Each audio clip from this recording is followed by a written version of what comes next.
Sometimes it's very popular in archaeology, and then there's been times when it's been quite dismissed, and people believe it's more a movement of ideas. But the DNA research is really showing that people could move long distances, and that they definitely did. In a quiet storage room in Iraq, archaeologists made a discovery that shocked them. They found the remains of an ancient Sumerian king hidden among old royal bones that had been forgotten for years. At first, it looked like a normal historical find, but when scientists studied the skeleton, something strange appeared. The bones did not match any known human species, either from today or from the past. Nothing in the records seemed to fit. Its body shape and structure raised serious questions about who this ruler really was.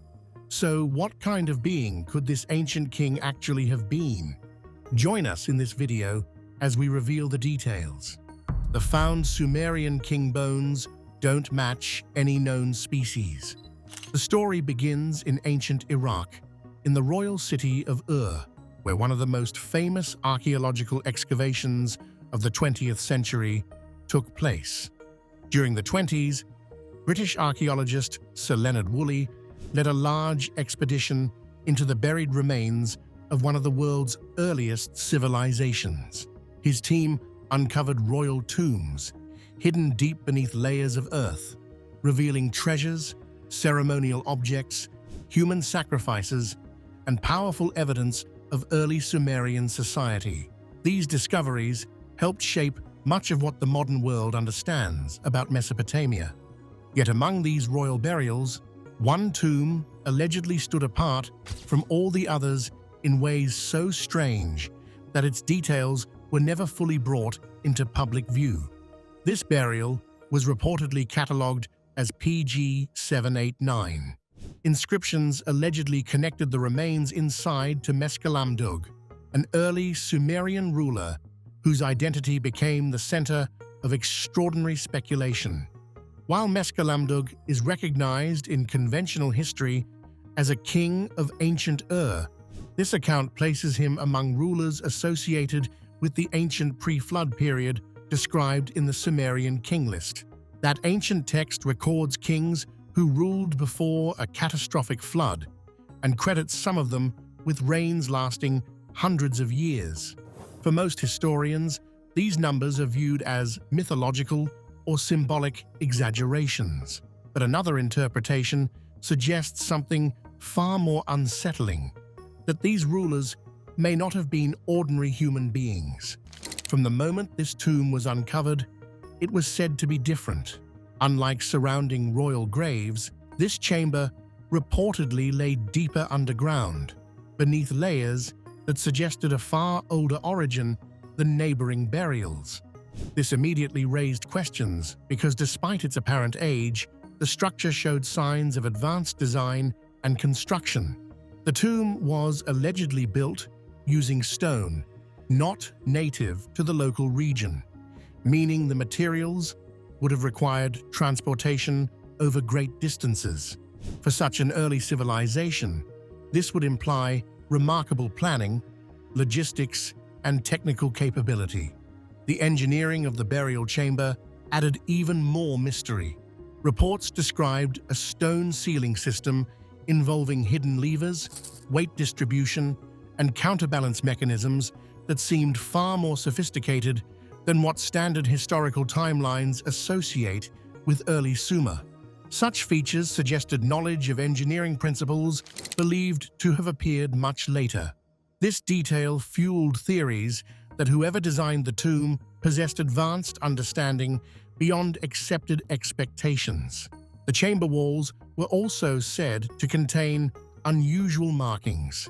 Symbols reportedly appeared that only partially resembled known cuneiform writing.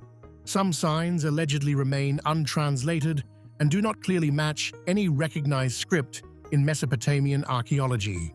This has been interpreted by some as evidence of a forgotten or abandoned writing system, one possibly older than standard Sumerian language itself.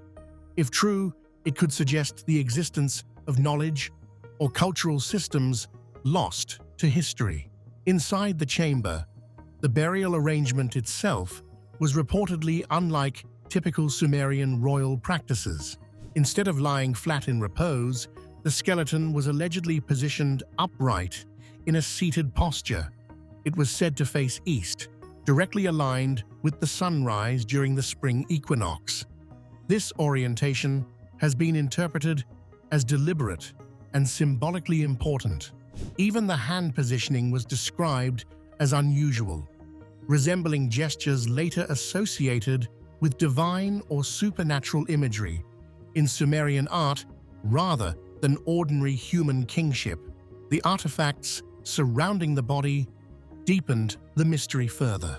Metal objects were said to contain trace elements such as titanium and chromium, materials whose presence would imply metallurgical sophistication far beyond Bronze Age standards if accurately identified.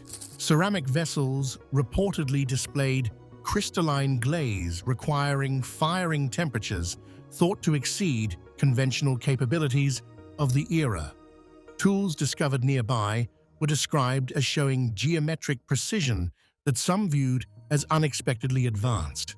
Together, these details created the impression that this burial did not easily fit within accepted technological timelines. Yet the greatest mystery centered on the skeleton itself.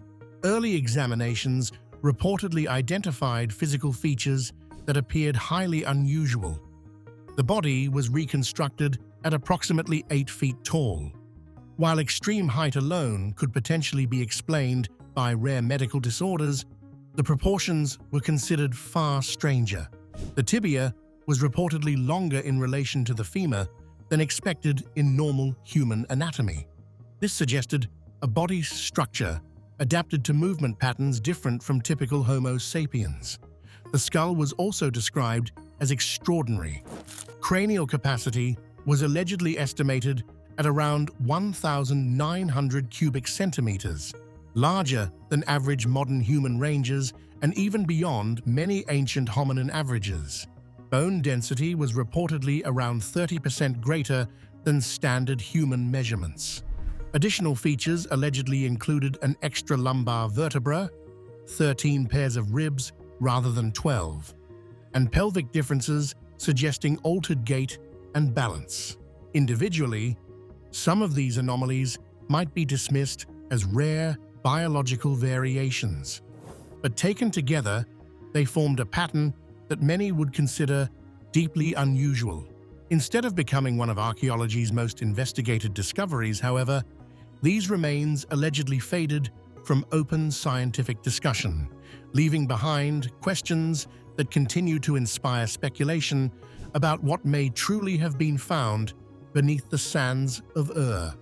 If this strange burial beneath Ur truly held a skeleton unlike anything known to science, what really happened after those remains left Iraq and entered the hands of the world's top experts? Stay tuned for more confusion, evidence, and theory that could rewrite human history. Following its discovery and early examination in Iraq, the skeleton was reportedly transported to the British Museum for deeper scientific study. This move was expected to provide answers. Specialists in anthropology, anatomy, and ancient human origins would presumably determine whether the remains represented an unusually large human, a rare biological disorder, or some previously understood ancient population. But instead of producing clear public conclusions, the case allegedly became more mysterious. Attempts to classify the skeleton reportedly encountered serious difficulties. Internal correspondence from museum researchers was said to describe confusion rather than certainty. Some notes allegedly referenced classification problems, while others reportedly suggested that the remains could not be conclusively identified within standard Homo sapiens morphology. Recommendations were even said to include consulting experts in extinct hominin species.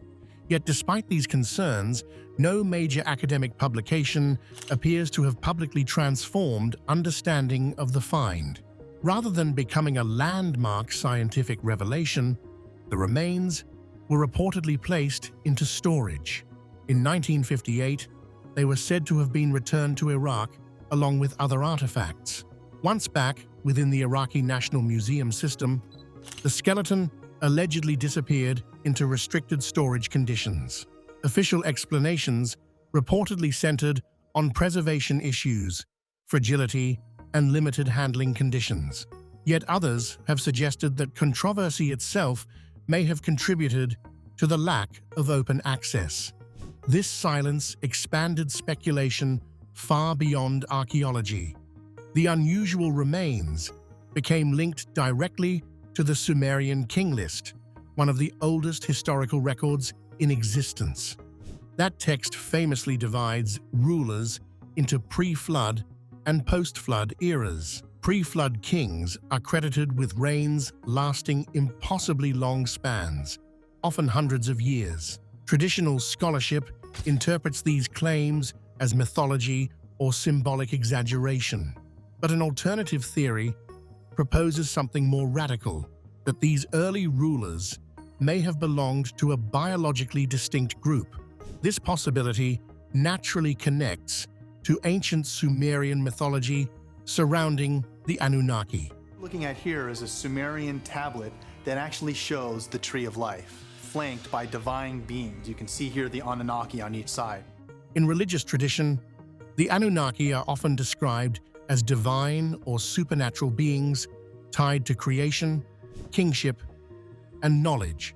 Standard historians interpret them as mythological gods, but another interpretation suggests these accounts may preserve cultural memories of real beings who possessed advanced knowledge and interacted directly with early civilizations.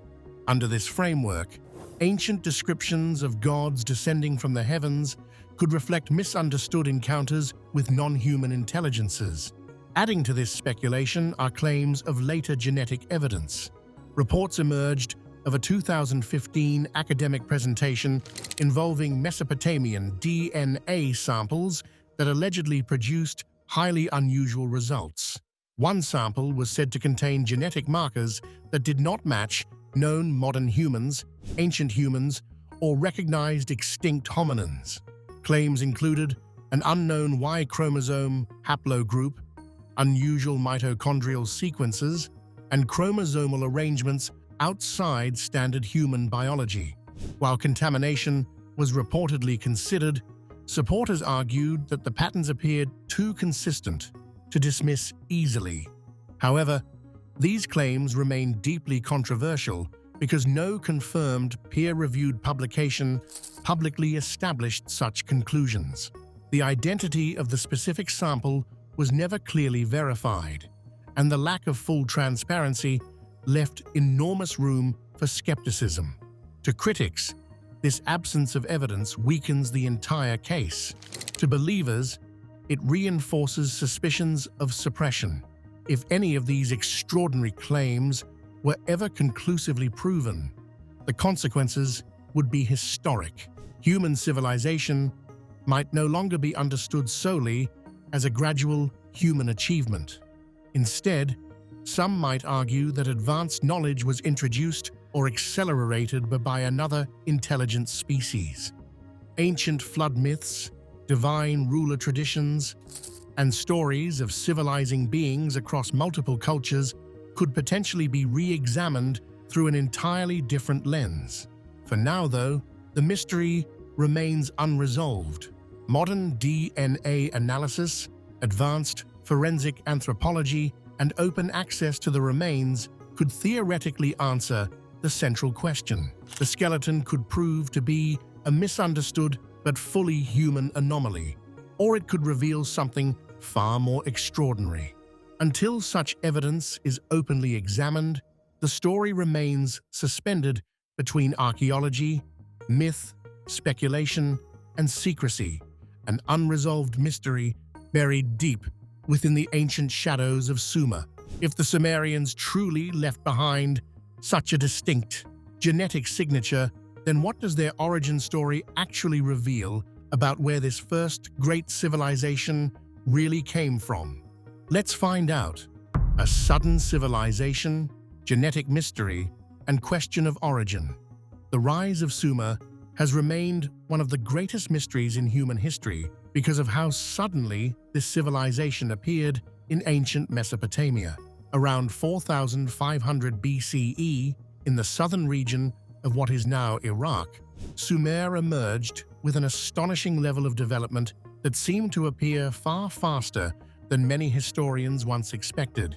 Instead of showing a slow and steady path from simple villages into advanced urban centers, Sumer appeared with powerful city-states, organized governments, monumental buildings, writing systems, and technological knowledge that changed the course of civilization forever.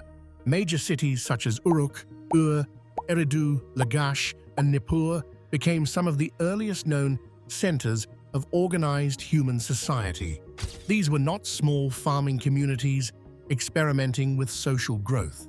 They were large, structured, and highly advanced settlements with irrigation systems, temples, priest kings, schools, legal systems, and social classes. Uruk, one of the most famous, reportedly grew into a massive city with tens of thousands of people, making it one of the largest urban centers in the ancient world.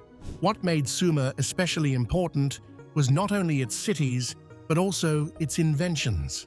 The Sumerians developed cuneiform, one of the world's earliest writing systems, allowing them to record trade, religion, law, and daily life. They created schools where scribes learned to write on clay tablets. They built ziggurats, huge temple structures that dominated city skylines. They also developed mathematical systems that still influence the modern world today, including dividing the day into 24 hours, the hour into 60 minutes, and circles into 360 degrees. These achievements made Sumer a foundation for many later civilizations.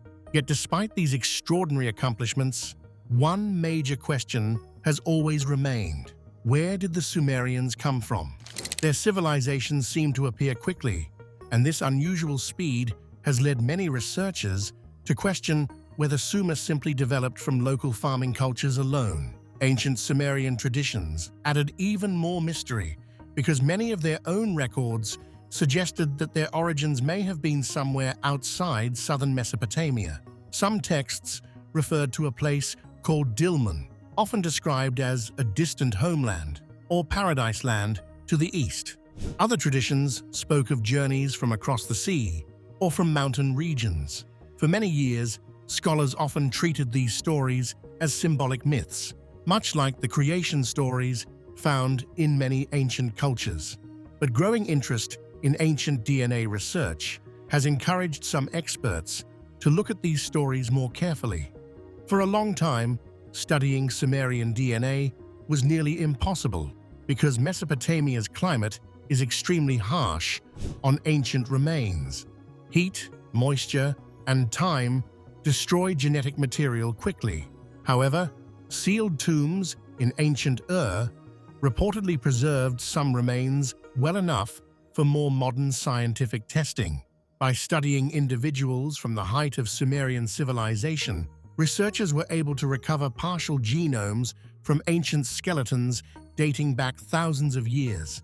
These findings reportedly opened a new door into understanding who the Sumerians really were on a biological level. The genetic results were surprising because they did not clearly match the populations many expected. Rather than showing straightforward connections to modern Middle Eastern groups, such as present-day Arabs, Persians, or Iraqis, the ancient Sumerian samples reportedly showed unusual genetic combinations and rare markers. Some researchers describe this as the signature of a genetic ghost, meaning a distinct ancient population whose clear identity seemed difficult to trace strongly into major modern groups. This idea suggested that the Sumerians may have been biologically different from many later populations who lived in the same region. When researchers reportedly compared Sumerian remains with later Mesopotamian populations, such as Akkadians, Babylonians, and Assyrians, the differences became even more striking. Instead of seeing smooth genetic continuity, some interpretations suggested a major demographic shift after around 2000 BCE. This raised difficult questions. If later populations were not simple direct descendants of early Sumerians, then what happened? Some theories suggested population replacement. Others suggested migration, social mixing, or gradual dilution of the original Sumerian bloodline. To better understand possible origins, comparisons were reportedly made with ancient groups from nearby regions, including the Zagros Mountains, the Caucasus, the Iranian Plateau, and Central Asia. The results did not point clearly to one homeland. Instead, Sumerian genetics appeared to show a mixed profile, suggesting ancestry from multiple areas. This created the theory that the Sumerians may have formed as a unique blended population before arriving in Mesopotamia. This possibility challenges the older belief that Sumer developed only from local Ubaid farming communities.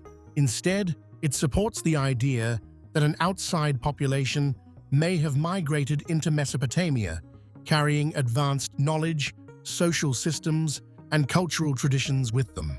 If so many of Sumer's stories, kings, and cities remain wrapped in mystery, what do the major discoveries about their monuments, records, and culture actually reveal about who the Sumerians really were? Let's take a closer look. Mysteries and achievements of ancient Sumerian civilization. The ancient Sumerian civilization is known as one of the earliest advanced societies in human history. It developed in Mesopotamia, in what is now Iraq, more than 4,000 years ago. The Sumerians are known for building cities, creating early writing, forming laws, and developing early science and mathematics. Even with all this knowledge, many parts of their history are still unclear and debated today. Several important discoveries and records continue to raise questions about how they lived and how their society developed. One of the most famous structures from this civilization is the Great Ziggurat of Ur. This was a large, stepped temple built in the city of Ur. It was made using mud bricks and covered with baked bricks to protect it from rain and wind. It was built during the time of King Ur-Nammu and later completed by his son. The structure was dedicated mainly to the moon god Nanna. It stood as both a religious center and an important part of the city. Some people believe it may have also been used to study the stars because its shape and steps seem to match certain sky events. Others think it represented a sacred mountain that connected the earth to the heavens.